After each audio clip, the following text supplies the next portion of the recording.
The market skiff was late, and the water was doing what water in that delta always did at 4 in the morning, which was leave. Nora Beaumont stood at the top of the concrete ramp at Bell House Landing with a flashlight she wasn't using and watched the river pull itself down off the stones, inch by inch, exposing the green tide line, then the black one, then the old cannery bolts nobody had cut off in 30 years. Behind her, the generators coughed.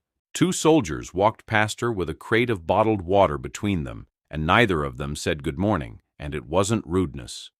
She was just part of the landing, like the bollards. She pulled a small spiral notebook out of her cargo pocket and wrote the time and the water level against the 4th bolt down. Then she put it away.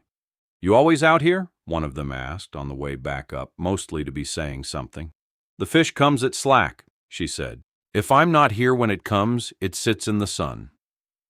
"How do you know when slack is?" "I write it down." She nodded at the river.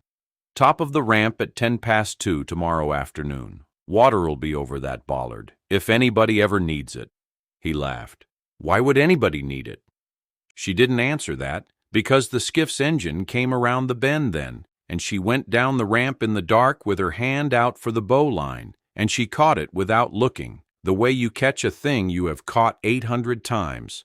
Nobody watching. Nobody had ever watched. On this base, she was the cook, and cooks were furniture, and being furniture was the only thing she had asked anyone for in a year. If you're the kind of person who stays for the whole thing, subscribe and tell me in the comments what city you're listening from, because I like knowing where these end up. Later, there's a room full of soldiers crowded around a captured radio, while the woman who fries their eggs stands in the doorway with a ladle still in her hand and hears the enemy say her name out loud. Stay to the end of this one.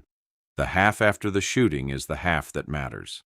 6 years before Bell House, there had been a training pit in a place with red dirt and no shade, 90 feet square, and it had rained for 2 days and turned the bottom of it into soup. In the middle of the soup lay a forklift mast that had gone over on top of a practice device, and the instructors had walked away and left 12 students standing around it with a stopwatch running somewhere they couldn't see. Nora had been 24, and strong and stupid about it. She got a hydraulic bottle jack out of the tool cart and set it on a plank in the mud and started pumping. And the plank went down and the jack went sideways and the mast didn't move a 1/4 inch. Sweat ran into her eyes. Somebody laughed. She reset the plank and did it again.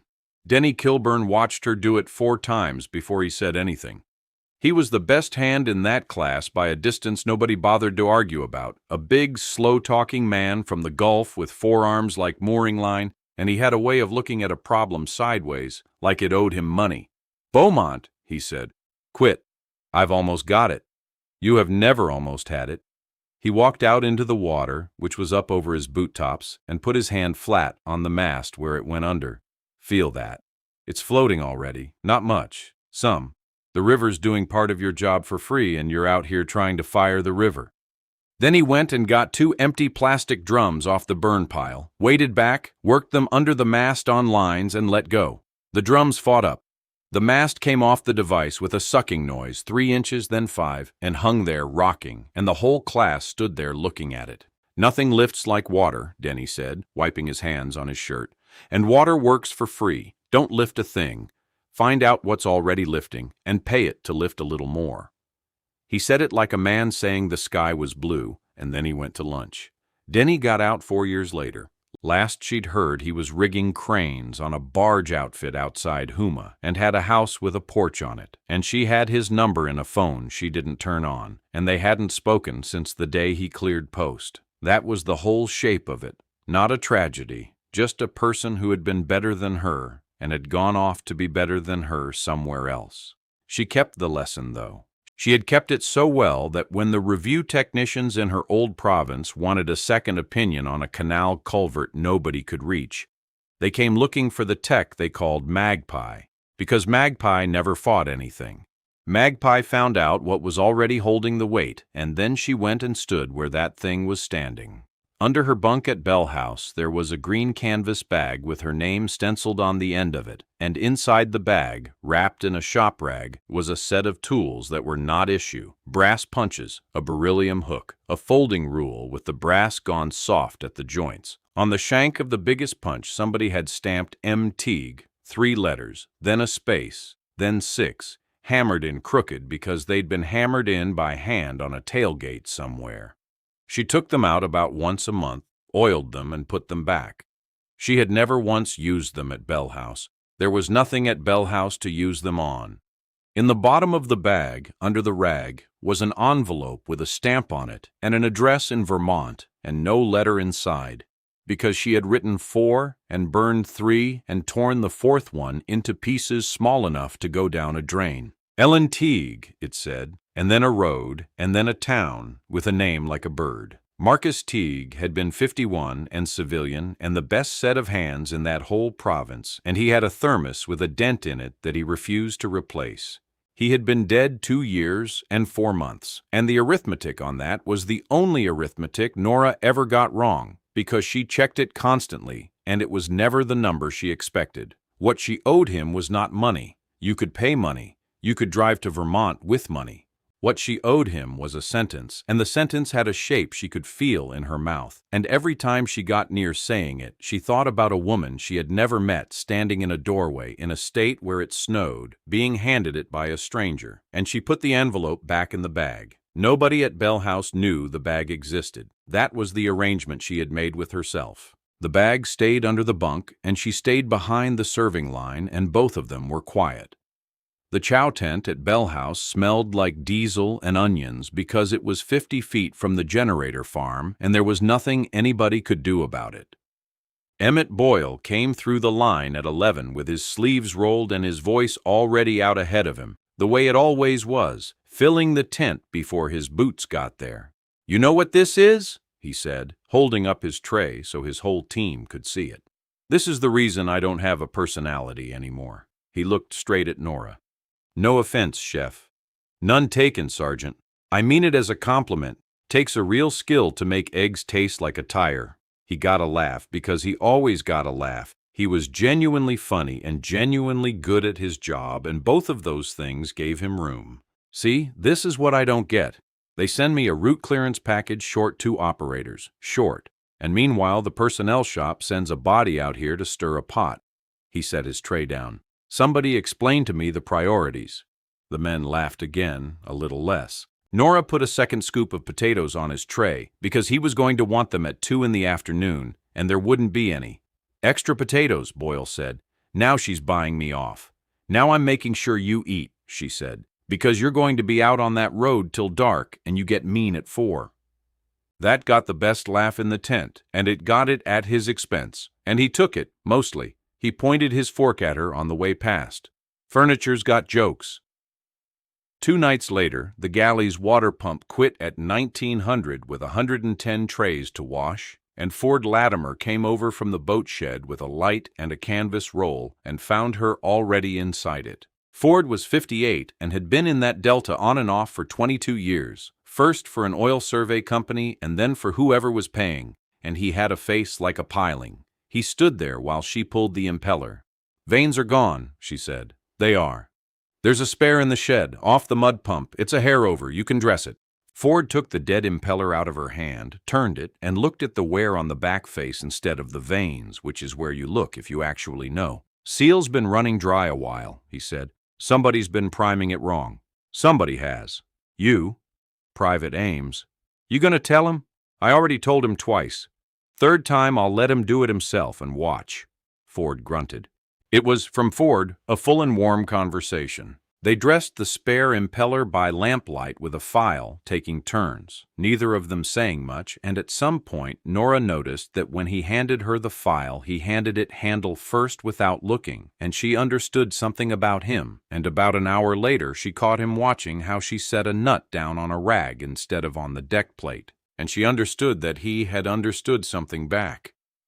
"You do this before?" he asked. "I did a lot of things before." Said Ford, and let it go, which was the kindest thing anybody had done for her in 9 months. On the Sunday, she lost an argument with Private Reuben Ames about hot sauce in front of an audience, and the audience enjoyed it enormously. Ames had a bottle he'd been guarding for 6 weeks like a family heirloom, and Nora offered him a trade, the bottle for a pan of actual cornbread, made in the actual oven, made for him personally, on a Sunday. That's not a trade, Sergeant. That's a hostage situation. You brought the hostage. You know what she does? Ames appealed to the room. She waits till you're hungry. She waits, and then she negotiates. That's called cooking, said somebody. That's called siege warfare, said Ames, and gave up the bottle and got the cornbread, and Nora put a slab of it in front of Boyle's team, too, because there was extra, and for about 20 minutes that tent was a good place to be, with the rain coming down on the canvas and 11 men arguing about whether cornbread should have sugar in it, and the cook in the middle of it saying almost nothing, and enjoying herself so plainly that 2 different people mentioned it afterward. The propane manifold on the field oven let go on a Tuesday. It didn't catch. It just started to sing, that thin hiss that gets under a tent and makes everybody's stomach drop. And Ames grabbed a wrench and went at the fitting and made it worse, and 2 mechanics came running and started reaching too. Off it, Nora said. Not loud. They came off it. She didn't touch anything for a while. She crouched about 4 feet back with her hands on her knees and looked at the manifold the way you'd look at a horse that had already kicked somebody, tracking the line from the bottle up to the regulator, along the copper to the T and back. 90 seconds, maybe. Boyle came in the tent flap partway through and stopped. Then she reached in once, put her palm on the regulator body to hold it still, and backed the T, fitting an 1/8 of a turn with the other hand, and the singing stopped. It was cross-threaded, she said, standing up. Somebody wrenched it down hard yesterday and it bit. Tightening it more just cuts it deeper. Don't tighten a thing that's already hurt. Ames said, How'd you know that from over there? I didn't, she said. That's why I looked from over there. Boyle didn't say anything. He got a coffee he didn't want and stood by the door and watched her hands while she went back to the pans. And there was a thing bothering him that he could not have written down, something about the 90 seconds. Nobody he had ever worked with looked at anything for 90 seconds without touching it. He drank the coffee and went out and thought about it on the drive north and could not get it into words, and by the 3rd day he had stopped trying, and by the 2nd week he had put it in the drawer where a man keeps things he suspects and doesn't want. Peter Lamb brought the captured handset into the operations tent on a Thursday evening at 1740, still muddy, because a patrol had taken it off a courier near the fish weirs, and Peter had spent an hour getting the band right. Peter was 30, taught school in the district before the road closed, and worked for the task force because it paid, and because he could not stand not knowing things. Half the command element crowded around the table. Boyle was there with mud to his thighs. Lieutenant Colonel Harlan Fisk stood at the end with his arms folded. Nora had come over with a hot pot of coffee and a ladle in her other hand because the pot had a broken handle, and the ladle was how you got it off the burner, and she stopped in the doorway because the tent went quiet. The set hissed. Then a man's voice came up out of it, calm, unhurried, a voice reading a list. Peter's mouth moved slightly, keeping up. To all sections on the Bell House Road, he said. He says, nothing you put in that ground will stay in the ground now. He says the one they call Magpie is at the river post. He stopped. He says it again. He says, do not spend men on that road while she is there. He says, pass it on. Static. Somebody keyed something far away and let go. He said it twice, Peter said, like a weather report. Magpie, said a captain. Who the hell is Magpie? Is that a unit? It's a call sign, Fisk said slowly. Whose? Emmett Boyle did not look at the radio.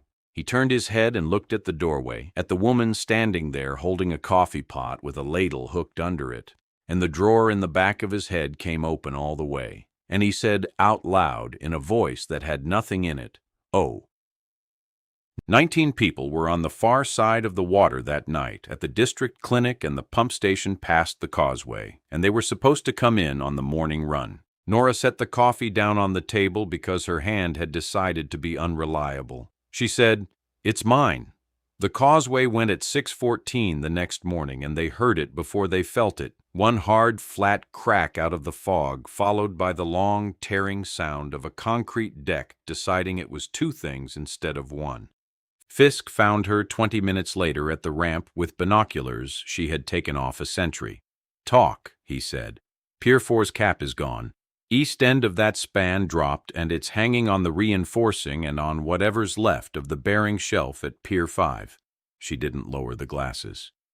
"There's a truck on it, tanker on its side at the low end. Our people are on the far bank.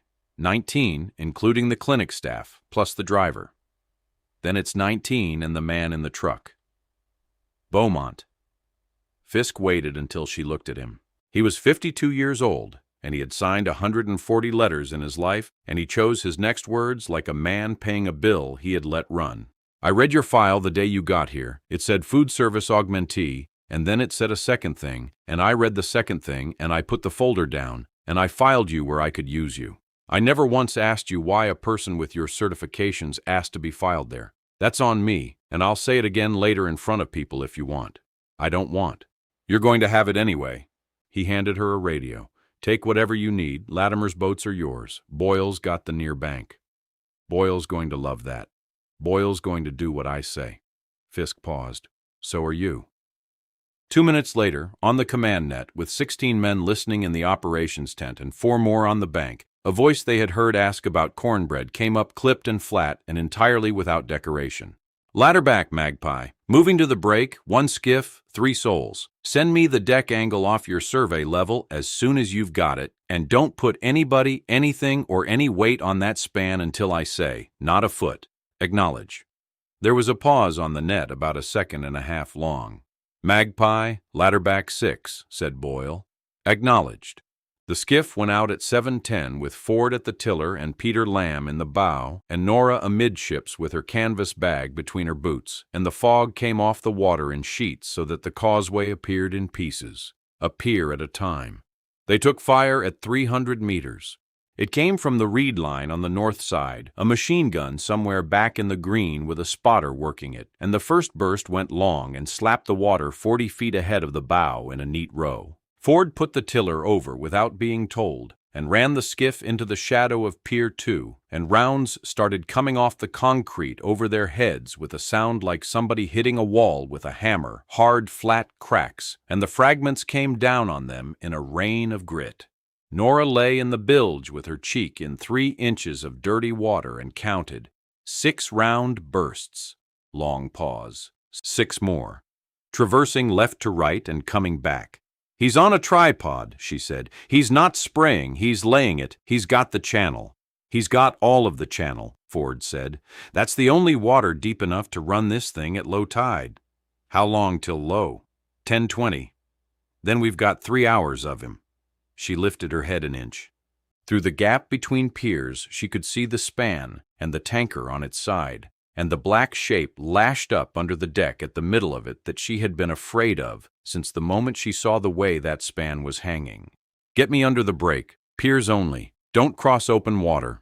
They went pier to pier for 40 minutes like a woman crossing a street in traffic, and twice the gunner reached out and put rounds into the concrete a body length from Ford's head, and Ford did not once change his expression. Under the deck at the break, the world was a low green room with a ceiling of broken concrete, and it stank of diesel where the tanker was weeping. Nora went up the pier's inspection rungs with a light in her teeth and got her shoulders into the gap and looked at what somebody had spent 4 nights building. 6 artillery shells wired in a line, wrapped and lashed into the deck stringers with truck inner tube. A plastic jug of homemade fill between them taped, a battery pack and a rice sack. And down at the low end of the run, on a plywood plate screwed to the stringer, a glass tube the size of a cigar with a silver bead lying in the low end of it, 2 wires going into the high end and nowhere near the bead. She looked at that tube for 2 full minutes without touching one thing. "Talk to me," Ford said from the boat. "It's a tilt switch." Her voice came down flat. "Mercury. It's screwed to the deck so it reads whatever the deck reads. When the deck tilts past the angle they set it at, the bead runs down the tube and bridges the contacts and everything up here goes. And the deck is already tilted. The deck is already tilted. She got the small magnetic angle finder out of her thigh pocket, the one she had been using for a year to level a griddle so the oil wouldn't run to one corner, and slapped it against the stringer web. 5.4 degrees. And what's it set for? I can measure the plate it's on and the length of the tube, and I can tell you within a degree. She did the geometry out loud, slowly, twice, so that the men on the far bank listening on the net could hear a human being reason. Contacts start at about 9.5. So we have 4 degrees of room, and the mud under Pier 4 is still settling. That deck has moved a tenth since I've been under it. There was a silence on the net. Say again the part where it's still moving, Fisk said. It's still moving, sir, slowly, and when it gets to 9.5, that span drops and it takes the rest of the causeway with it. And after that, nobody on that side comes home by land for a year. Boyle's voice came in. Then we go get them by water. He's got the channel. Then we go around him. There's 900 meters of mud between the clinic and any water you can float a boat on, Ford said, and it's the kind of mud that takes your boots and then takes you. I've buried a man in it. He said it without any drama at all. 19 people, and that boy in the truck. The tanker driver's name came up over the far bank net at 8:40. Corporal Wes Ardley, 26, upside down, and folded into the cab with the steering column across his hips and the fuel running out of the vent above his head, awake and talking too much. Ask him not to move, Nora said. He can't move. Ask him anyway. Ask him not to try. At 9 o'clock, Boyle decided to fix it. Nobody on the near bank could have stopped him, and to be fair to him, he thought he was right. He had a recovery vehicle with 40 tons of winch on it and a causeway approach that would take the tracks and a span that was hanging by an end, and it was the most obvious thing in the world to run a cable out to the high end and take the sag out of it. Nora heard the engine start. She was under the deck with her light on the plywood plate. Ladder back, do not, she said. Do not. It's a straight pull, Magpie. There is no straight pull. That west end is sitting on 4 inches of broken shelf. You pull that deck toward you, you drag it off the shelf, and then it isn't tilting anymore. It's falling.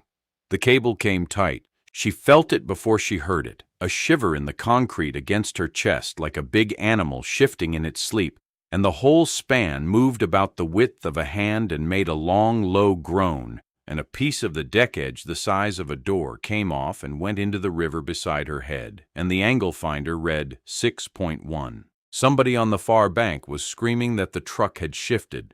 Off it, Nora said. Then louder, in a voice nobody at Bell House had ever heard out of her, off it now. The engine died. The cable went slack. The span settled where it was, 0.7 of a degree closer to the end of everything. And Nora lay in the dark with her forehead against wet concrete and listened to her own heart doing something stupid and irrelevant, and what came into her head at the worst possible time was a dented thermos on a tailgate and a man saying he'd take this one. Go sleep. You're no good to anybody like that, she said, out loud only to herself. Slow is a decision. She said it twice more before she moved. At 9:30, Fisk ordered her off the water. It was not stupidity. The gunner had begun ranging the piers with something heavier, and the skiff was 1 bad minute from being lost. Ford ran them back under the fog, and Nora sat on the ramp at Bell House Landing with her wet trousers steaming and did the only thing she was good for, which was think. The tide book was in her pocket. Low water at 10:22, high at 16:38, 2.1 meters of range on the spring. Less on a day like this, call it 1.9. Cannery lighter, 42 feet, flat steel, 4 open holds, moored to the old Dolphins since before she got there and floating because Ford kept the bilge pump on it out of pure habit. Cribbing timber, balks. The galley had 11 of them stacked as chopping blocks and knife stands because they had been free. Fire pump, 2-inch gasoline on a skid in the shed on the base side. She stood up, and something in her chest that had been folded up small for 2 years and 4 months opened out flat, and she went and found Ford Latimer and started drawing on the concrete with a piece of rebar. That span weighs what it weighs, she said. I can't lift it, and you can't lift it, and the recovery vehicle just proved it can't lift it without killing everybody, so we're not going to lift it. You just said we have to hold it. Hold isn't lift. She scratched a line for the water. Right now the river is holding your lighter up, all of it, every ton, for free, all day, without asking anybody. That's what water does. So we put the lighter under the low end of that span. We build timber up off its deck till the top of the crib is 1 hand's width under the concrete, and then we sit there and wait for the tide. Ford looked at the drawing for a long moment. And the river brings it up. The river brings it up, and when the crib touches, the river doesn't stop. It keeps pushing, and now the lighter can't rise, so all that push goes into the crib and into the span, and the span stops going down. She drew the holds. And that's too much lift, which would be its own disaster, so we control it. Your fire pump. Water into those holds makes the lighter heavier and it sits lower and the push comes off. Water out makes it lighter and the push comes back on. You're building a jack out of the river. I'm renting one. She tapped the rebar on the stone. 1 inch of that hull in the water is about 9 tons of push, so an inch matters. Everything we do today is inches. And what's the window? 5.5 degrees, plus or minus 1, and I'll tell you why in numbers so nobody has to trust me. Over 7, the bead in that tube starts thinking about it, and I don't want to know where it stops thinking. Under 4.5, the west end of that span starts to walk off what's left of the bearing shelf, and there's nothing under it but water. She stood up. Between those two, we can live all day. Outside them, we can't live at all. Peter Lamb, standing behind them with his notebook, asked the question that 11 men in the operations tent were asking each other. Why can't we just walk them across? People are light. A person is 200 pounds standing on the wrong end of a lever, Nora said. Everyone who steps on that span pushes the low end down. That's why nobody crosses until the crib is in. And after it's in, they cross the way I say, in the numbers I say when I say. Because I'll be taking water out of those holds to answer every single one of them. They got the lighter under the break at 11:40, at low water, warped in on lines from 3 piers with Ford working the current like a man parking a car, and it took 1 hour and 10 minutes, and the machine gun made 4 attempts on them and killed the outboard on the second skiff and put a hole through the lighter's combing a foot from Peter's spine. Then the mooring chain fouled on the old cannery ways, and Ford went into that water with a hacksaw and stayed down so long that Nora put her hand on the gunwale and did not breathe, and he came up gray and coughing and went back down and finished it. They built the crib out of everything Bell House had, 11 galley balks, dunnage from the ammunition point, 2 pallets, and the cannery's own 100-year-old floor timbers, pried up and ferried out 4 at a time. Nora laid every layer herself, alternating, each course crossing the one below, because a crib is a thing that either wants to stand or wants to slide, and the difference is entirely in how you lay it. The rain came at 1 o'clock and made everything slick. She built it 2 hands too low on purpose and then shimmed it with a folding rule in her teeth, up and up, until the top plate was 4 inches under the ruined concrete. The fire pump was still on the wrong side of 500 meters of open water, covered by a man who had been waiting all day for exactly this. Ford took it across himself in the flat-bottomed workboat at 1410 because he was the only one who could bring the boat alongside a moving barge in a running tide with one hand, and because he did not ask anyone's permission. He went out into the middle of the channel with a 200-pound pump on the deck and no cover of any kind, standing up because you cannot steer that boat sitting down, and the gun opened on him at 200 meters and stayed on him the whole way. "Latimer," Nora said. "Latimer, come left of the pier, he's laying ahead of you." The boat wallowed and came on. "Latimer," nothing. She lay on the lighter's deck with her hand cupped around the handset and the rain coming down, and said his name again and got nothing back, and the sound of the engine had changed, and she could see the boat but not the man, and the seconds went by in a way that seconds are not supposed to go by. One, and then a long piece of nothing, and then another one. She heard herself breathing. She heard the water slapping the hull under her ribs. She could not make herself stand up and look, and then she made herself stand up and look, and she said his name a 4th time in a voice that would have embarrassed her at any other moment of her life. "Quit hollering," Ford said, from flat on the deck of a boat still making 4 knots, with his hand up on the tiller and blood coming out through his trouser leg in a way that meant business. "I'm driving." They got him and the pump aboard together. She put a tourniquet high on his thigh with her knee in his hip and cranked it down while he swore at her steadily and comprehensively, and she said, "Say all that again, slower." And he laughed and then stopped laughing, and she got a second rap on it and taped the windlass and sat back on her heels with her hands shaking, and then she stood up and primed the pump. At 1500, the water came up over the lighter's boot top, and the crib top rose the last 4 inches with the tide behind it and touched the underside of the deck with a sound like a door closing in another building. The angle finder read 6.1, then 6.0, then 5.8. "That's it," Nora said. "That's the river." Wes Ardley had been upside down for 9 hours by then, and had passed through every version of himself and come out somewhere quiet. She went in through the back window on her stomach, over the crumpled roof liner, with a light taped to her shoulder and the pump running under her the whole time and Ford calling the angle up to her every 20 seconds. The cab smelled like diesel and hot plastic. His face was 6 inches from hers and upside down. "You're the cook," he said. "I'm the cook." "They said magpie. That's also me. Don't talk for a second." She had her hand under the column, feeling how it sat, where it crossed him, whether it was on bone or beside it. It was beside it. She let out a breath she had been holding since the fog. "Wes, I'm going to cut this seat out from under you in pieces and take the weight off in stages. It's going to take about 40 minutes and it's going to hurt on the way out, not on the way in." Am I going to die? People asked her that.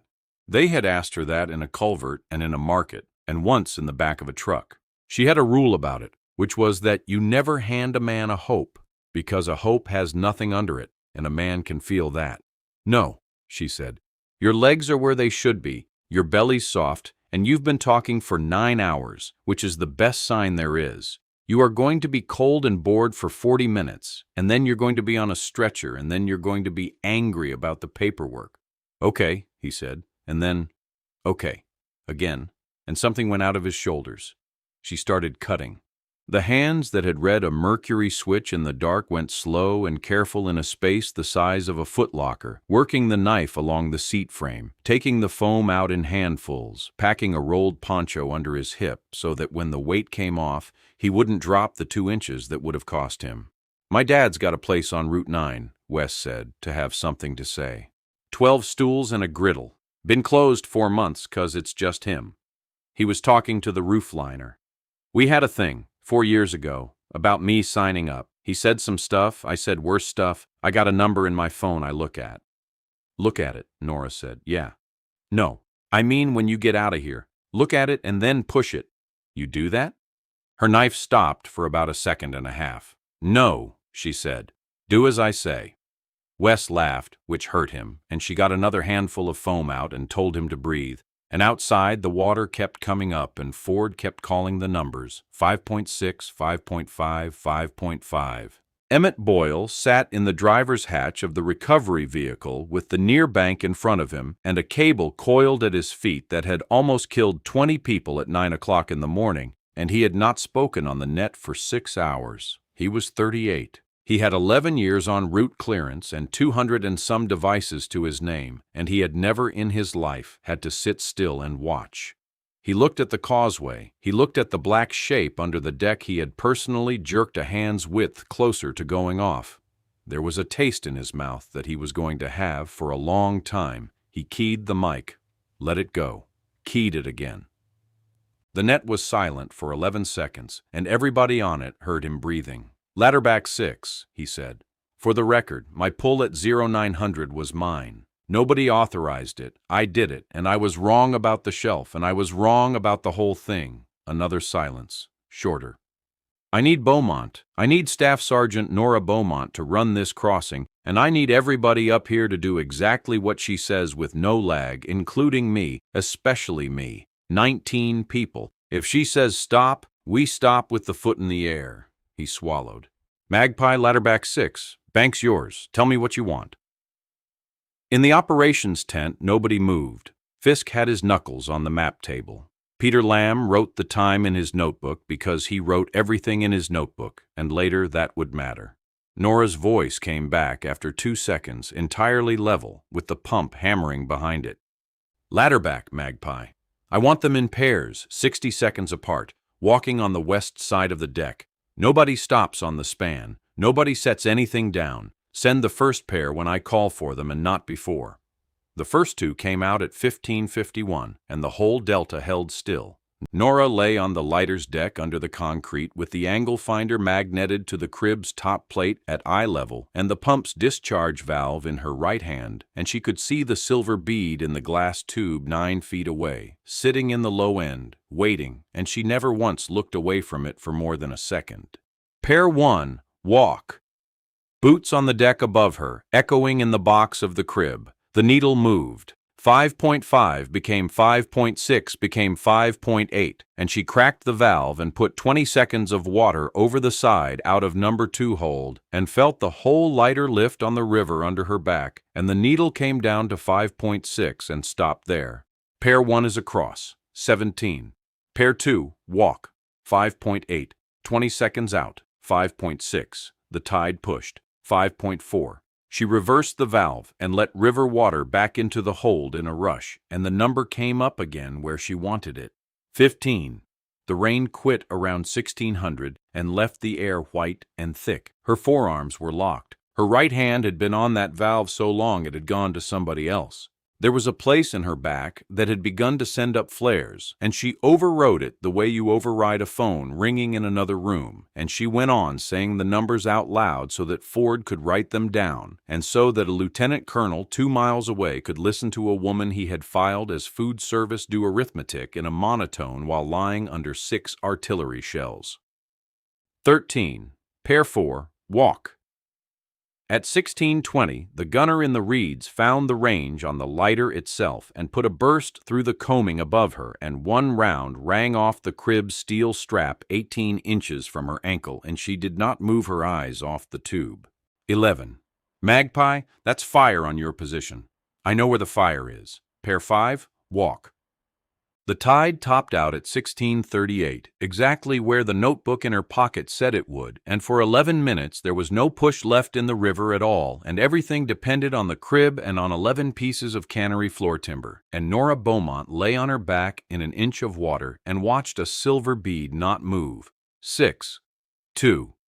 Wes Ardley came across last at 17:04 on a stretcher carried by 4 men walking like they were crossing a frozen pond, and that was the heaviest single load of the day, and the needle went to 6.4 and hung there, and she took 40 seconds of water over the side in one long push with her arm shaking and brought it back to 5.9, and then the boots were on the far concrete and there was nothing on that span but a truck and the sky. Ford Latimer, propped against the coaming with a tourniquet on his leg and a grease pencil in his hand, said, "That's 19 and the boy. That's all of them. That's everybody." She reported it in the flattest voice available to a human being. Ladderback, Magpie, crossing complete. 19 plus 1 casualty across. No further injuries. Span is stable at 5.9 and holding. Device is unmoved and remains armed. Recommend nobody, and I mean nobody, comes back onto that structure tonight. Magpie out. Then she let go of the valve and rolled onto her side in the water in the bottom of the lighter and could not make her hands do anything at all. They lay in front of her face and shook, the whole hand, all the way to the elbow, and she watched them do it with mild interest, the way you'd watch weather. On the bank they were cheering. She could hear it over the water, thin and far away, and she remembered that people did that. Ford said after a while, "You want to sit up?" "In a minute." Take 2. Peter Lamb was crying and pretending to write. Up at the aid station, a medic named Ivy Kearns was cutting Wes Ardley's boot off and telling him he was fine. He was fine, and Wes was asking whether anybody had found his notebook. Fisk stood at the end of the operations tent with both hands flat on the map table and his head down, and did not speak to anyone for 4 minutes. And when he did, the first thing he said was, "Get me her file, the whole thing, not the summary." And Emmett Boyle drove the recovery vehicle back to the motor pool himself, alone, and parked it, and sat in the dark cab with his hands on the wheel for a long time. At 2 in the morning, the tide went out and took the river's help with it, and by then the span had nothing under it but the crib, which was enough, barely. Nobody knew she went back out. She untied the small boat herself at the ramp at Bell House Landing, where the water was down past the fourth bolt, and she went out alone into the fog with a hooded light, her canvas bag, and a set of brass tools with M. Teague stamped crooked in the shank. It took her 2 hours and 40 minutes. She wedged and clamped the mercury switch on its plate so that nothing that happened to the deck could ever make that bead run downhill again, a wooden splint, a hose clamp, and 4 wraps of inner tube, built slow, in the dark, with the water sucking at the piers below her. Then she went along the line and took the detonators out of the boosters one at a time and put them in a coffee can of river mud, and then she cut the leads, and then she sat on the lighter's deck with her legs hanging over the side and ate a cold cornbread heel out of her pocket and looked at the sky over the delta going from black to the color of a nickel. They found out at 6:15 when Boyle brought a team down to the bank to plan the day and saw the boat tied to the lighter and one small figure sitting on it with her boots in the water, and he stood on the concrete with the fog around his knees and said to nobody, "She went out there by herself." Major Claudia Reddick arrived on the Tuesday from the Technical Directorate with 2 binders and a laptop and the particular look of a woman who has read the file on the flight and has already made her mind up about a couple of things. She set up in the conference tent. She had Nora in there for 4 hours. "I want to be straightforward with you," Reddick said. "There are people at my level who are going to want to know how an unqualified. Ask me the qualification question first, ma'am. It'll save us an hour." Reddick looked up. "I'm current," Nora said. "Everything. Advanced disposal, electronic countermeasures, the render safe certification, my dive card, all of it. None of it lapsed. I did the recertification correspondence out of a galley office with a laptop that isn't mine." "Why?"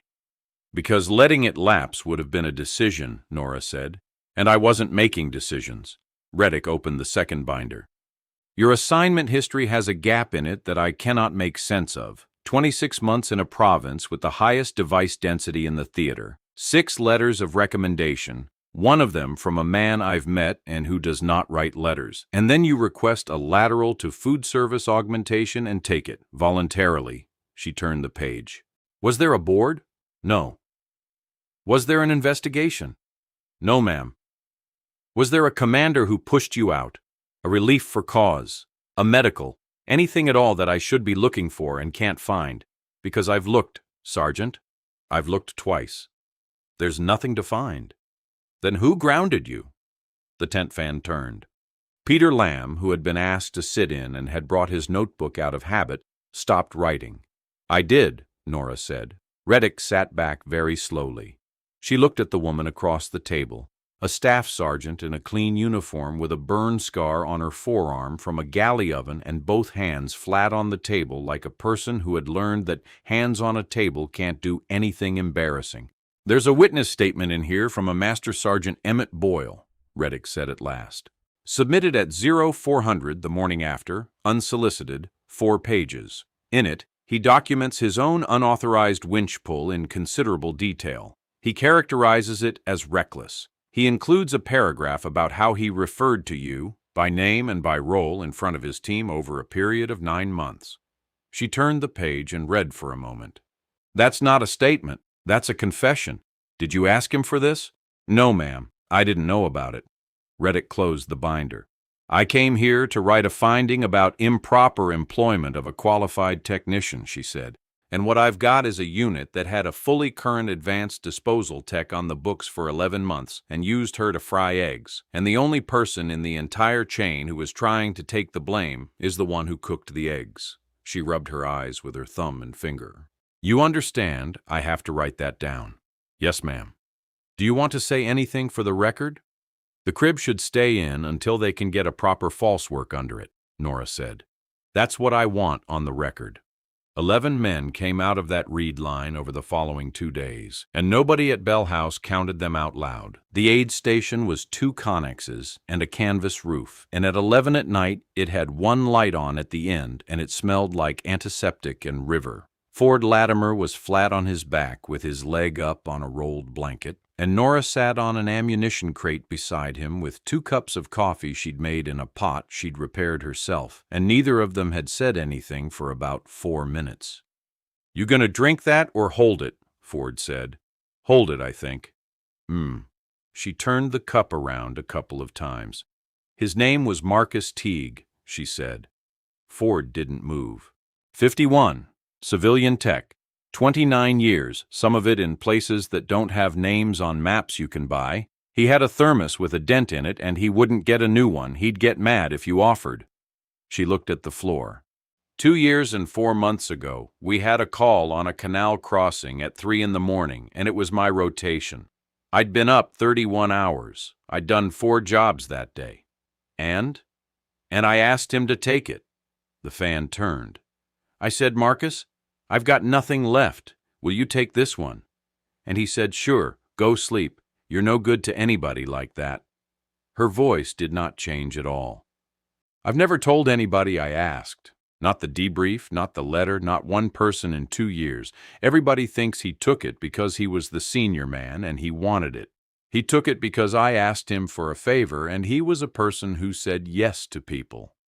She put the coffee down on the floor because her hand had started up again. "And there's a woman in Vermont," she said, "who thinks her husband died doing his job, which he did. And also he died because I wanted 4 hours of sleep, and she doesn't know that. And I can't figure out whether telling her is honesty or whether it's me trying to put it down." Ford was quiet for a good while. "How many times you take a job off somebody else in those 26 months?" he asked.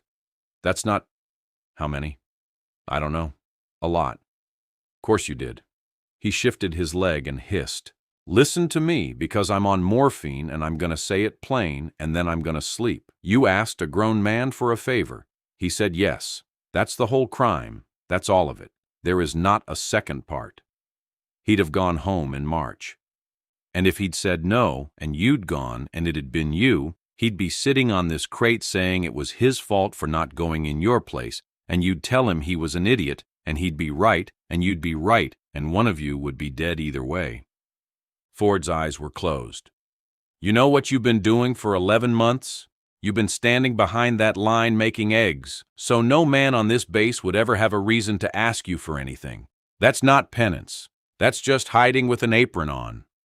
Nora didn't say anything. "And then Thursday, 19 people asked you," Ford said, "and you said yes so fast it damn near knocked me over, which tells me the apron never fit you." Ford. Thank you for the boat." "Wasn't a boat," he said, already going under. "Was a pump." The satellite phone lived in a plywood booth behind the operations tent, and there was a sign-up sheet, and Nora put her name down for the 11 o'clock slot on the Saturday and then sat outside it until 11:09. She had the envelope in her hand. She had had it in her hand for 2 years. She had the number too. She had gotten it off a Memorial Association website in the first month and had written it on the back of the envelope in pencil so light she had to tilt it to read it. Nobody handed her anything. There was no letter in the mail, no man who happened to have known Marcus, no piece of paper that arrived at the right moment. There was a plywood booth and a plastic chair and a woman deciding. She dialed. It rang a long time. Then, "Hello? Mrs. Teague?" "Yes." "Ma'am, my name is Nora Beaumont. I was—" Her mouth went dry in a way it had not gone dry under a live charge. "I worked with your husband in the province. I was one of his techs." The pause on the other end was the pause of a woman who has taken a lot of these calls and has stopped enjoying them. "All right," Ellen Teague said. "I'm calling because there's something I should have told you 2 years ago and I didn't, and I'm going to tell you now, and you're not going to like it, and you can hang up on me, and that's fine." Nora shut her eyes. "The call he went out on. It was my rotation. I'd been awake 31 hours, and I asked him to take it for me. He took it because I asked." The line hummed. Somewhere in Vermont, a screen door banged. "Are you finished?" Ellen said. "Yes, ma'am." "Then let me tell you what I know, and then you can decide if it was worth 2 years. Her voice was flat and cold and had a stone in it, and there was not 1 gram of comfort anywhere in it. "Marcus wrote me every week for 29 years, including the years when we weren't speaking, which there were.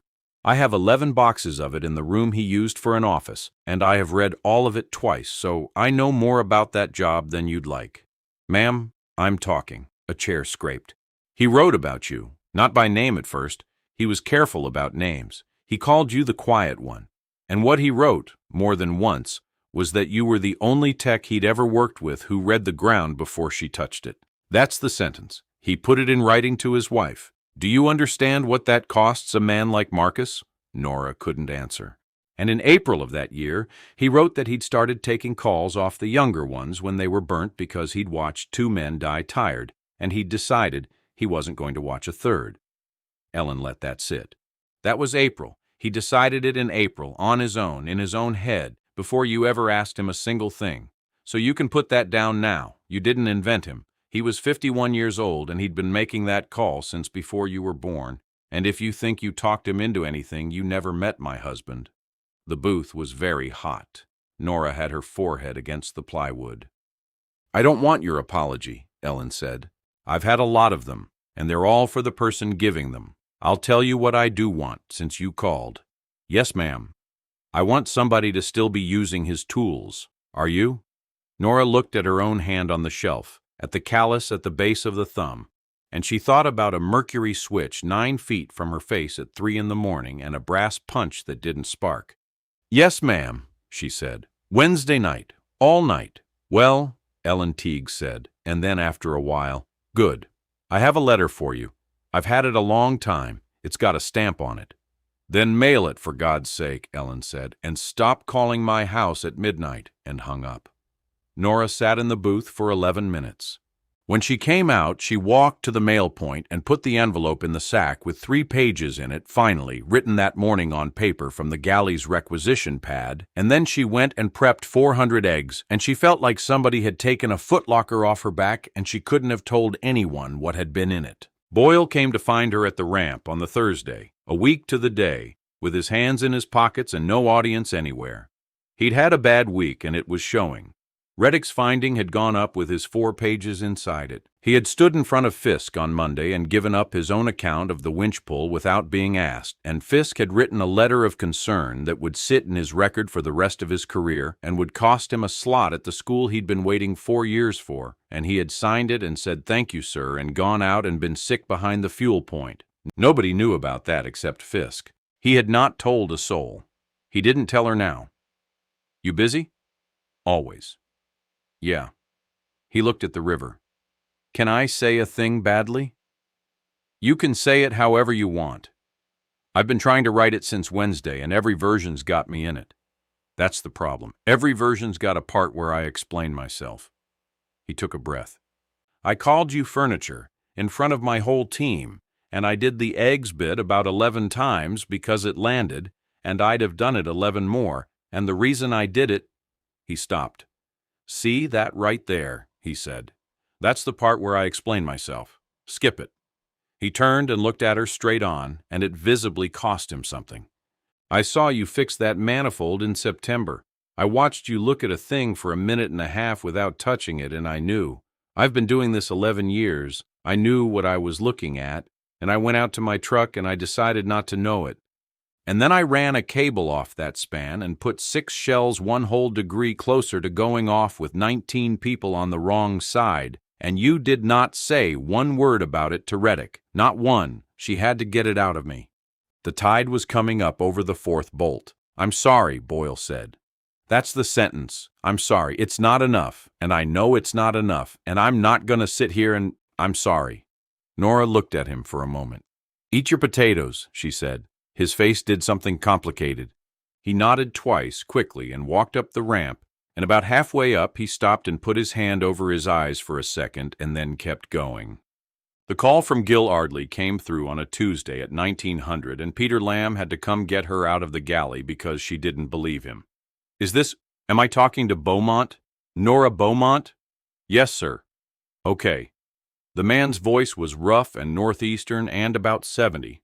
Okay, I don't know how to do this. My son's home. He's at the house. He's on the couch with his leg in a thing, and he's eating everything in my refrigerator. That's good, sir. That's real good. He told me what happened. Some of it. He said you crawled in a window at him. Gil Ardley stopped, started again. Ma'am, I hadn't talked to that kid in 4 years. 4 years. Over nothing. Over me being a jackass about him signing up, and I have laid in bed and thought about the fact that if it had gone the other way, the last thing I ever said to him would have been what I said in the driveway. Nora had her hand flat on the plywood. He called me from the hospital, Gil said.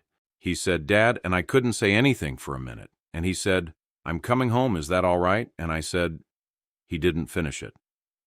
I got a place on Route 9, he said instead. 12 stools. It's been shut since April 'cause my back went. He says he's opening it back up. He says he's going to do a Sunday thing. The old man laughed at himself, wetly. I don't know why I'm telling you about a diner. I know why, Nora said. You got people? Some. Well, you got us, Gil Ardley said. That's all I called to say. You got us, whatever that's worth, from a stranger in Vermont. No, Massachusetts. We're in Massachusetts. You got us. She said something.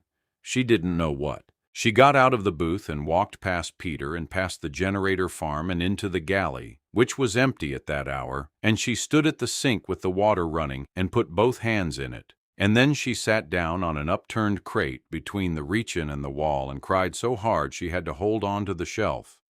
Private Ames came in for a Coke, saw her, and went out again and stood in the doorway with his back to the room and his arms folded and did not let one single person into that tent for 11 minutes. Fisk changed her standing on a Friday morning in front of 30-odd people at the shift brief without ceremony, which was the only way she'd have tolerated it. 2 things, he said. First, Staff Sergeant Beaumont is assigned to this task force as the Senior Explosive Ordnance Disposal Technician, effective immediately, direct to me, with tasking authority over route clearance planning on the Bell House Road. Sergeant Ames is now running the galley, and God help us all. Somebody said, hey, and got a laugh. Second, Fisk put his notes down.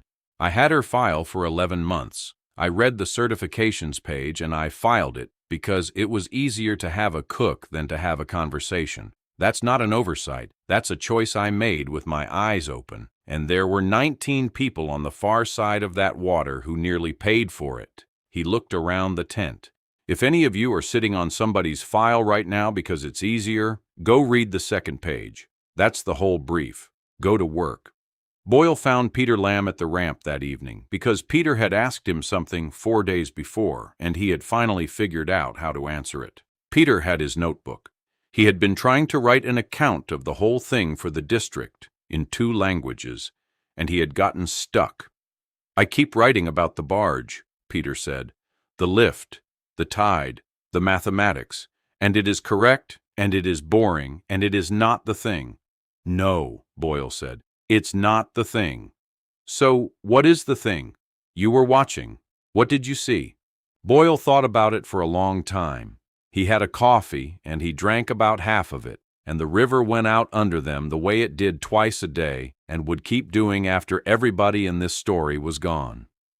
In September, he said, I watched her look at a leaking gas fitting for a minute and a half without touching it. And I remember standing there getting irritated, and I couldn't have told you why. Why were you irritated? Because everybody I've ever worked with reaches, Boyle said. That's the job, right? Something's wrong. You put your hands on it. It's what makes you feel useful. And I've got a wall of pictures in my head of guys who reached. He turned the cup around. She doesn't reach. Everybody I know fights the thing in front of them. She just finds out what's already holding it up, and then she goes and stands there instead. Peter wrote for a while. You can put it plainer than that, he said. Fine. Boyle poured out the rest of the coffee. Every one of us was trying to hold that road up. She went and asked the river to do it. Peter Lamb wrote that down, and it is the sentence that ended up in the district's account, and it is on a plaque there now in 2 languages with nobody's name attached to it.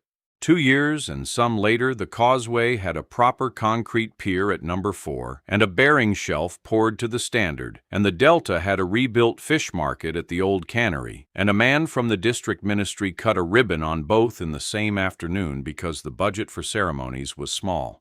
Ford Latimer came in his own boat, which was a good deal nicer than any boat he had run for the task force, because he'd taken the money from that year and bought a yard upriver and now hauled and blocked fishing craft for a living. He walked with a stick and complained about it constantly, and had, by that afternoon, taught the tide crib method to about 40 men. Sink the timber crib on a floating hull at low water, let the flood do the lifting, use the pump for the inches. It had been used twice on culverts and once to get a ferry ramp back into service, and Ford always told them where it came from, and they always assumed he was exaggerating. Wes Ardley didn't come, because Sundays were his big day. His father's 12 stools were down to 12 stools with a line outside them, and he'd painted the sign himself and put both their names on it and spelled his father's wrong on purpose, which had become the whole joke of the place. He sent a box. In it were 4 jars of maple syrup, a photograph of an old man in an apron with his arms crossed looking annoyed at being photographed, and a bird checklist for the Delta, printed properly, that Wes had spent a year cleaning up out of a wet notebook and had gotten a professor at a state college to look over. Nora put the photograph in her wallet where the plastic was. Emmett Boyle came out on the same aircraft as her. He was a warrant officer now and taught at the school he had once lost a slot to, which had taken 3 more years than it should have, and he had a way about him that his students found strange. He didn't talk first anymore. He'd get to a problem and he'd stop and look at it for a while, and when somebody reached, he'd say, without heat, "Get your hands off it," and they'd take their hands off it. Standing at the back of the market crowd, he said, "They're going to want you to say something." "I know. You want me to do it?" "No," Nora said. And then, because it was true, and she was not in the habit of leaving true things unsaid anymore, "You'd do it fine. That's not why." There was a moment then, and she felt it, and so did he. 2 years ago, he'd have talked over the top of it. Now he waited for her. He waited for her in every room, and had trained 30 other men to wait for her, too. And when she walked into a hangar, the noise level dropped a third, and she could see people deciding what to say. She had thought it would stop. It hadn't. It was the price of the Wednesday, and she paid it in small change every day of her life. And the strangest part, the part she could never explain to anybody, was that she missed being ignored. She missed being furniture at 4 in the morning with a flashlight she wasn't using. She said what she said at the market in about 40 seconds, and only one line of it stayed with anybody. "There's always something already carrying the weight," she said, in front of 200 people and a ribbon and a dead cannery. "Your whole job is to find out what it is, and then get under there with it." Afterward, Ford took her out in the boat, and she asked him to swing by the causeway on the way back, and he did, without asking why, because he never asked why. She went down the concrete ramp at Bell House Landing at 2:10 in the afternoon, and the water was over the bollard, exactly where a notebook had said it would be 7 years running. The old cannery lighter was still moored to the dolphins. The fishermen used it now to block boats and swap engines, floating a hull over the crib on the tide and setting it down as the water went, and there was a 2-inch gasoline pump on the deck under a tarp that somebody kept the fuel filter clean on. Nobody down there knew where the trick had come from. 2 of them had shown it to their crews, and one of those crews was working 40 miles up the coast, and it had gotten as far as the ferry people at the border without anybody's name on it, which is the only way a good idea travels far. Nora stood at the top of the ramp with her boots at the tide line and watched the market skiffs coming in on the slack, low in the water, loaded, on time. There was a young man on the Dolphin coiling a line badly, and she watched him do it and did not go over. He'd figure it out, or somebody would tell him. The river went on, lifting everything on it, all day, for free, the way it had before any of them got there. Then she went down the ramp with her hand out for the bowline and caught it without looking.